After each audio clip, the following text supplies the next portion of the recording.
Memiliki tubuh yang sehat dan juga penampilan yang cantik tentu menjadi idaman para wanita. Menggunakan skincare dengan tepat dan juga olahraga secara rutin merupakan sebuah langkah yang dipilih oleh Ussy Sulistyowati dalam menunjang penampilannya. Memiliki perbedaan usia 5 tahun dengan suaminya, Andika Pratama, rupanya tak membuat Ussy Sulistyowati keteteran dalam menyeimbangkan diri dengan pasangannya tersebut. Meski kerap mendapatkan komentar negatif dari warganet, namun Ussy nampaknya tak ingin ambil pusing dengan segala hujatan tersebut. Lantas seperti apakah Ussy Sulistyowati membagikan tips awet mudanya kepada publik? Dan adakah cara yang dibuat oleh Ussy untuk membangun keharmonisan dalam rumah tangganya? Ya kayaknya menurut aku sih yang paling bisa untuk melampaui ini ya perawatan. Ya perawatan rajin pakai skincare. Terus tapi kalau aku tuh masih mengusung. Ya aku tuh sering diketawain sama teman-teman aku tuh mengusung ramuan-ramuan tradisional. Iya, jadi kalau dari dalam ya aku tuh rutin tiap hari tuh kayak jus itu tuh pasti aku masukin kunyit, masukin jahe, ada serai kayak gitu-gitu. Aku nggak tahu itu bener-bener membantu apa enggak ya, tapi aku emang rutin. Terus aku juga rebus-rebusan tiap pagi tuh ya, ada lemon, ada kencur kayak gitu-gitu. Nggak tahu apakah bener atau enggak, tapi menurut aku itu mungkin membantu juga melawan penuaan dini. Di luar itu ya skincare itu pasti, terus perawatan pasti, terus ya membersihkan hati aja sih. Aku tuh iya, maksudnya kita tuh jadi aku tuh belajar untuk nggak mikirin masalah orang atau nggak ikut campur masalah orang aja, karena ngapain kita iniin otak. Terus aku juga menghindari baca-baca atau lihat-lihat lambe-lambe itu loh. Aku tuh kayaknya udah hampir setahun 2 tahun belakangan deh aku tuh menghindari, bukan nggak pernah ya, menghindari aja yang kayak gitu-gitu, karena kadang-kadang ketika kita membaca sesuatu yang negatif terus kita jadi kepikir hal yang negatif juga kan gitu. Semoga sih itu bisa melawan penuaan dini ya. Yang lain tuh mencari bahagia sendiri aja, karena bahagia itu ternyata nggak datang sendiri. Bahagia itu harus dicari. Dengan cara apa nih? Kita yang tahu dengan cara apa bahagia itu kita bisa cari. Aku belum pernah filler, botok pernah, tapi emang nggak sering atau nggak banyak. Aku terakhir botok itu udah berapa ya? Udah setahun yang lalu kalau nggak salah. Dan botok itu pun juga bukan hal yang haram menurut aku. Semua perempuan sih nggak apa-apa. Menurut aku tuh kalau emang kita mau botok, mau filler itu nggak apa-apa. Cuman kan ada yang berani, ada yang enggak. Pokoknya intinya kalau aku pribadi, aku tuh semoga seterusnya ya, aku tuh nggak mau merubah apapun yang ada di muka aku ataupun di badan gitu lah misalnya, atau di muka lah misalnya apa. Tapi aku tidak menyalahkan orang-orang yang merubah, karena itu juga buat kepuasan diri. Aku salut sama perempuan-perempuan yang memang akhirnya diapain terus dia makin cantik gitu. Kalau aku emang karena nggak pede, aku tuh sejujurnya aku tuh pede kalau nggak pakai makeup.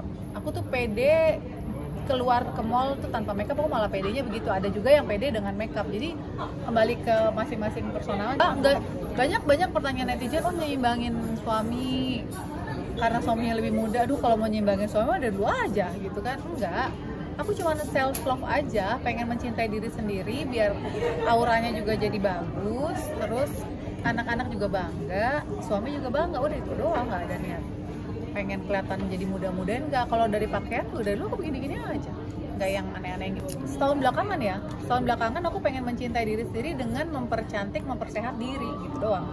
Makanya aku olahraga rutin gitu kan. Olahraga kerja keras juga ya, bangun pagi terus olahraga sebenarnya buat apa gitu ya, karena aku pengen nanti ketika aku sehat, badanku bagus, terus depan suami juga makin pede gitu, anak 5 nih gitu kan. Itu doang sih sebenarnya, nggak ada niat aku pengen olahraga. Triggernya ini, waktu itu kan habis aku lahiran Saka pas Saka udah mulai setahun, terus aku udah mulai berani olahraga. Dulunya aku nggak berani olahraga kan. Dulu aku juga sebelum ada Saka emang aku olahraga banget, aku nge-gym, aku lari dulu. Terus pas ada Saka belum berani olahraga. Nah pas aku udah mulai, ini kayaknya udah waktunya gue olahraga nih, udah waktunya aku sehat lagi nih, udah itu doang triggernya. Nggak ada olahraganya tuh ada golf, ada lari, ada tenis, Terus apalagi nge-gym juga rutin. Jadi Andika tuh seneng banget aku menghabiskan waktu buat olahraga karena dia tuh ngeliatnya gini. Kalau aku tuh setelah olahraga tuh aku jadi makin seger, akan jadi fresh, terus aliran darah juga makin bagus. Nah, aku juga bisa menginfluence Andika untuk olahraga. Kemarin kan dia olahraganya golf, tiba-tiba baru kemarin dia bilang, aku cariin aku olahraga baru deh, karena golf menurut dia udah bisa gitu. Dia pengen olahraga yang baru, yang dia pengen kulik. Andika itu orangnya tukang ngulik. Jadi olahraga apa dia harus kulik sampai benar-benar bisa. Aku seneng, wah asik nih, berarti dia bisa olahraga aku yang lain nih. Aku lagi ngomporin dia tenis. Biasanya kan tenis cewek-cewek doang gitu kan. Jadi biar bisa olahraga bareng. Menilai makin romantis ya, alhamdulillah. Kita sih nggak pengen kelihatan romantis, emang senaturalnya itu aja. Tips harmonisnya apa sih emang? Tips harmonisnya apa ya? Ya pokoknya selalu memprioritaskan pasangan aja sih sebenarnya. Aku tuh bisa kok tiba-tiba lagi ada kerjaan apapun, Andika gini, aku tuh tahu waktunya Andika pulang kan jam berapa ya. Misal aku ngerjain apa atau aku lagi ketemu temen atau apa, aku tuh harus mulai. Andika nggak pernah ngelarang aku kerja, nggak pernah ngelarang aku berteman, nggak pernah ngelarang aku apapun Andika. Tapi aku tuh tahu batasan, aku tahu diri. Jam 8 itu biasanya Andika udah jalan dari lokasi syutingnya. Itu aku sebisa mungkin sebelum Andika pulang aku udah di rumah. Aku pengen Andika buka pintu aja pertama yang lihat adalah aku. Gitu ya, mungkin itu salah satu tips harmonis.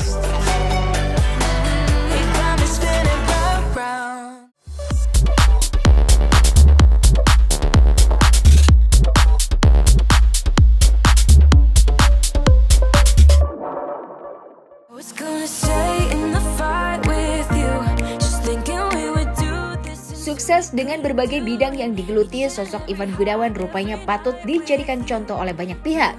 Tak hanya dari sisi sebagai seorang seniman dan pebisnis saja, namun jiwa kemanusiaan yang ada dalam diri Ivan Gunawan rupanya menambah nilai positif bagi sang desainer tersebut. Jarang sekali mengumbar tentang kebaikan apa yang telah dilakukannya, namun kali ini Ivan Gunawan dengan penuh haru dan bahagia mengucap syukur atas apa yang ia persembahkan bagi masyarakat Afrika. Menyelesaikan pembangunan sebuah masjid di kawasan Uganda tentu menjadi kebanggaan tersendiri bagi pria kelahiran 31 Desember 1991 ini. Lantas adakah yang membuat Ivan Gunawan akhirnya terpikir untuk membangun sebuah masjid di Uganda? Dan seperti apakah Ivan Gunawan menceritakan proses terbangunnya masjid tersebut? Aku hari ini dapat kabar, kemarin masjid aku udah 100% udah jadi. Kemarin sudah diresmiin sama teman-teman dari Golden Future.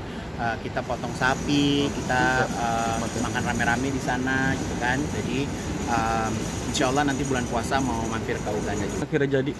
Nggak ada 1 tahun ya, nggak ada 1 tahun pembangunannya dari kita bikin sumur sampai akhirnya masjid itu jadi. Tapi kalau di aku belum jadi banget karena aku pengen ada pagernya, aku pengen ada rumputnya supaya ya masjid itu sejuk gitu kan. Yang kita tahu Afrika kan masih panas kan, jadi pengennya sejuk, nyaman gitu. Masih ada Uganda awalnya kayak gue. Aku orangnya yang sangat spontan sih, karena kemarin itu ngelihat dari sebuah postingan teman sama Hamzah itu dia lagi di Afrika, terus di Afrika susah air bersih, terus kayak gitu ada postingan juga mereka nggak ada tempat ibadah karena sholatnya di bawah ranting beralaskan rumput-rumput dan daun-daun. Jadi ya udah, karena kebetulan juga nggak ribet izin-izinnya, aku juga nggak ikut susah-susahnya kan, jadi dan kebetulan mereka ada di sana dan menurut aku mereka sangat amanah gitu, jadi ya udah. Berarti selama pembangunan nggak ada kendala atau masalah dari? Nggak ada kendala sama sekali dari bulan awal sampai akhir. Kita selalu diupdate dengan video call dan WhatsApp segala macam gitu. Jadi alhamdulillah. Nama masjidnya Masjid Indonesia. Jadi aku juga berharap kalau teman-teman masyarakat Indonesia ada yang ke Uganda, silakan untuk mampir ke sana. Jadi aku bukan hanya sekedar membangun masjid, tapi insya Allah masjidnya bisa makmur karena aku juga mempekerjakan beberapa orang untuk merawat masjid itu.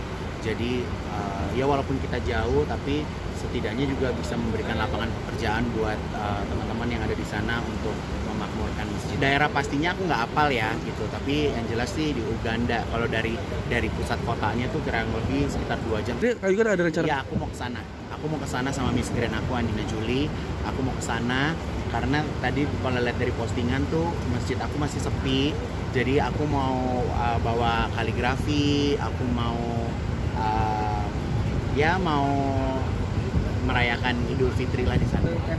Jadi sebenarnya aku tuh kan punya mimpi punya masjid warnanya putih. Nah kalau di Uganda itu ternyata semua masjid tuh warna-warni, ada yang kuning, ada yang hijau, ada yang merah, ada yang biru. Jadi kalau menurut teman aku si Hamzah itu satu-satunya masjid yang warna putih di Uganda cuma masjid Indonesia doang. Yang lain masjidnya warna-warni. Ya, biayanya lillahi ta'ala. Biayanya lillahi ta'ala. Aku nggak pernah pikirin juga biayanya berapa gitu. Jadi kalau di saat perlu ada penambahan tinggal kirim gitu. Karena memang niat yang spontan ya, beda sama kalau kita di sini kan bisa kita tengokin dan segala macam. Kalau di sana tuh yang utama tuh adalah harus percaya sih bahwa membangun sesuatu karena Allah dan dibantu sama orang yang amanah. Jadi ya udah lillahi ta'ala aja. Kak mungkin apa? Dari katanya sendiri Bang Igun? Ya dari keringat sendiri udah pasti gitu. Jadi dari keringat sendiri ya insya Allah hidup itu kan kita nggak bisa buat diri sendiri ya. Jadi kalau di sini kan keluarga segala macam kan bisa kita urusin langsung gitu. Tapi kalau misalnya lebih banyak lagi ngurusin hidup orang yang sebenarnya kita nggak tahu mereka siapa, ya insya Allah lebih mudah. Terakhir Kak Igun, setelah Uganda ada lagi rencana? Doain aja.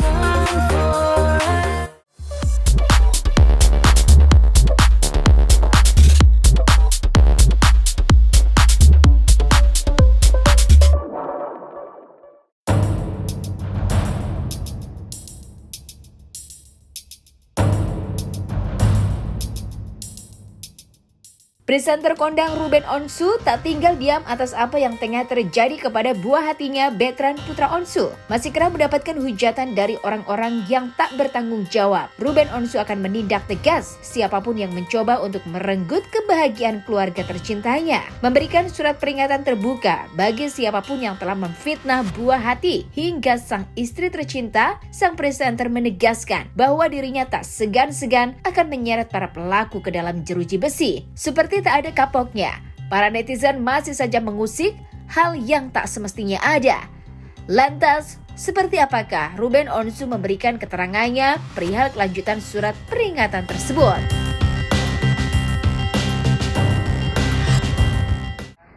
Buat saya, orang kan kesabaran juga ada batasnya ya, gitu. Apalagi dipermalukan dengan sengaja membuat konten dengan ya kalau udah proses editing udah dengan sengaja ya, ada waktu dia berarti dia harus berani bertanggung jawab juga. Gua tahap per tahap gue lakukan itu sesuai dengan arahan dari lawyer lah. Apa saat ini? Itu kan sebenarnya surat peringatan kan, bukan somasi ya. Oh, gitu. Tapi surat peringatan. Kalau ke somasi ke salah satu media lah, ke salah satu media besar yang sebenarnya juga saya kecewa banget. Kok apa sih membuat akhirnya langsung ditantang aja nih, nggak usah pakai main-main lagi? Iya, kalau saya kan berani ngomong kayak gitu karena saya tahu situasinya kan.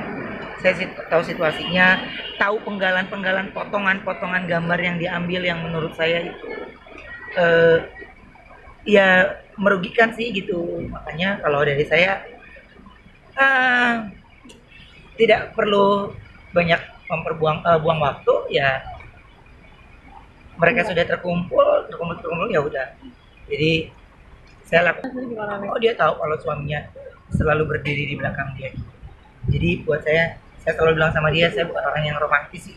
Saya nggak demen basa-basi orangnya. Kalau gue nggak demen. Gue suka. Jadi gue nggak pernah minta orang semua suka sama gue gitu. Tapi gue nggak pernah juga mau nyenggol hidup orang, nggak pernah mau ngatain hidup orang gitu.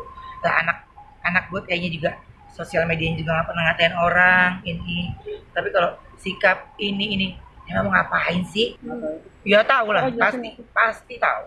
Jadi kalau ditanya secara psikologinya dia kepikiran, terganggu, nggak pasti. Makanya bapaknya di sini yang turun tangan gitu.